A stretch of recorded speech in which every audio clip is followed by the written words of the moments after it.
moved your bed then, didn't you? I moved that up. So you can sit as well. What are you doing?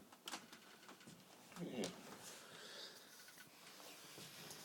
Alright, so this is the...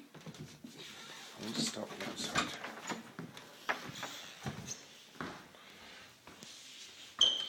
Yes, the lovely, lavish room. That's Cameron's bunk bed at the bottom there. Can't see him, as he's in the dark. And there's Alex's little bunk and mine below. What you don't get in this place, of course, is the aroma of stinky feet. And that's the shower room. Where the light will come on. Just there. Why do you talk in a touring voice?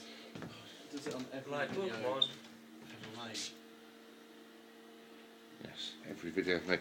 But then the only good thing is we come out of the door. Little balcony. The massive hotels opposite, all empty. Not a single person in them. That's the way down towards the ice rink and stuff. And that's the way up towards main town. Literally 150 yards, we're in the middle of it. And that's it, goodbye.